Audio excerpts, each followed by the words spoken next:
We have a legitimate question in there. Someone, who was it? Moxie just asking if we use the Arturia collection. I don't at the moment, Moxie, but it's more, I went through a bit of a minimalist phase a while back. I used to have I'd go to virtual instruments and my DAW would go brrrr, and it would take me 5 minutes to scroll up and down all the instruments, and I was like, this is just ridiculous, because I noticed I'd drop an instrument on there, 2 minutes going, oh no, it's not what I want, put another instrument on, 2 minutes, oh, not the one I want, oh, another instrument, 2 minutes. And I was just like, you're just skimming along the surface of all your instruments. So I thought, surely at this point, I would get something more meaningful if I just chose one or maybe two synths, and just that were easy and quick and fast to use. Before the easy and quick and fast, I experimented with going just to UVI Falcon, which I would argue, or let me float this statement, see what everyone thinks. UVI Falcon might be one of the most powerful synthesizers available. They call it a creative hybrid instrument. 16 oscillator types, 90 plus effects, modulation sources, MIDI processors, scripting, all this stuff. So Falcon is wild. You can build anything you want from the ground up. Infinitely powerful, infinitely customizable. It does all granular shit, additive, subtractive, everything you can imagine.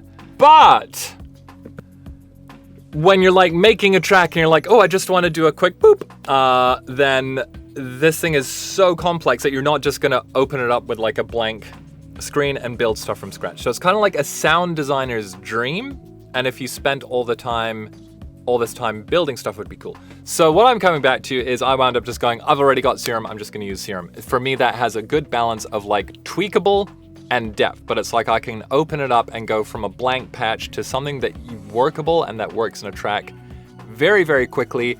And otherwise, if I'm preset surfing, I don't have an issue. It's very easy to go from a sound that's good but not quite right and to modify it into something that's right.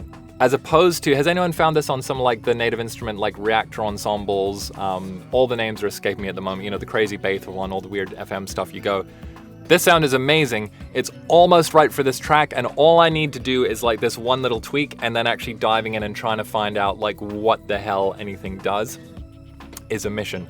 Obviously, I could set aside a day or two and learn those synths inside out, which would be amazing because they are brilliant, but I wound up... So yeah, TLDR, I just stick with Serum.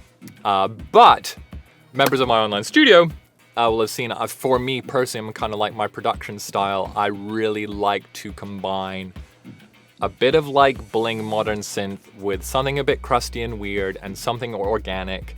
So I like to really combine fidelities, and I'll use Serum and soft synths in general to get a certain sheen or texture into a track, and then combine that with other stuff to get a nice kind of balance of textures. I really felt this dilemma a while back, right? There are so many amazing tools that are being made by so many brilliant people all over the world, right? There's an almost infinite amount of brilliant tools out there. I think fundamentally for any of us, really getting incredibly good at one thing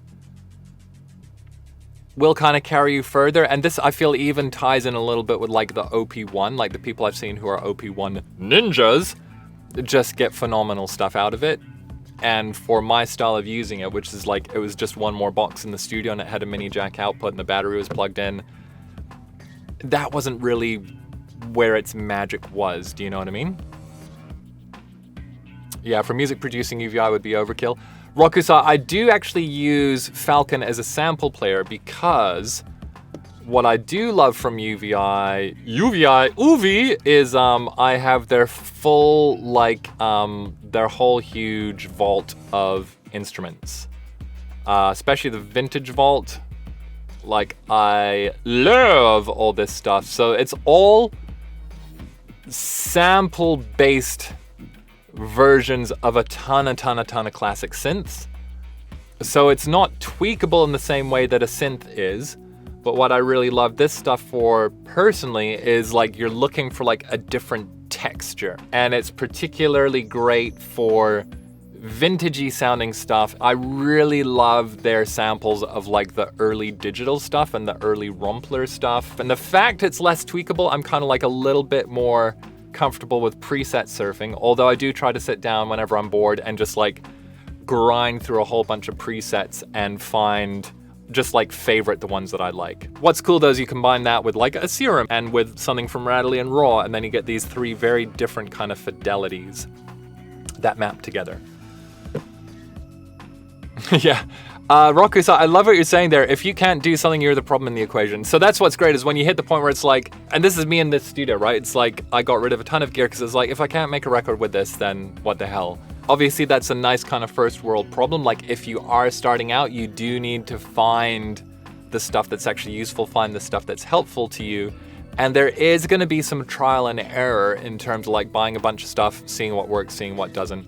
But you definitely hit a point where it's like, I really need a reason to think about adding anything else into the arsenal right now, especially once you've gone through developing like a visceral understanding for how much this stuff can slow you down. Moxie, you summed that up perfectly. Too many options become a distraction, 100%. Yeah, Blackberry, yeah, it can become a barrier to creativity, totally. Freedom of choice is what you got, freedom from choice is what you want. Nice.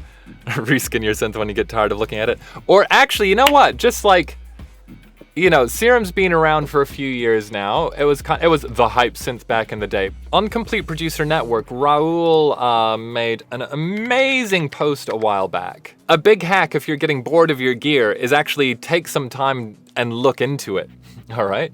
So Raul has this post on the network, and it's basically, what did I get from relearning Serum, right? He did some course on it. And this thread is just full of crazy things that I had no idea. He's like, I never knew that the flanger phase or course rate being at 0 was something unique to Serum. I want to see what I can do with that. This one blew my mind. I never knew that I could drag an LFO shape onto a wave window and use it as a waveform. I'm going to have lots of fun with this. Yes, you are. I've known what aux sources do, but I've never really used them that much. I want to modulate my modulations using other modulators rather than macros. I didn't even know you could do that. I want to use Chaos as an analog emulation. So even when you've got a bunch of equipment and you're like, oh, I've been using this for a long time, like take a moment to actually find out what you don't know about it. Do you know what I mean? That was a nice tangent about the Arturia collection. Hey, we hope you enjoyed that video. A couple of more links here for some talks we think you'll like. Please don't forget to subscribe to the channel, and otherwise head over to completeproducer.net so that you can connect with other music making geniuses from all over the world. We'll see you there.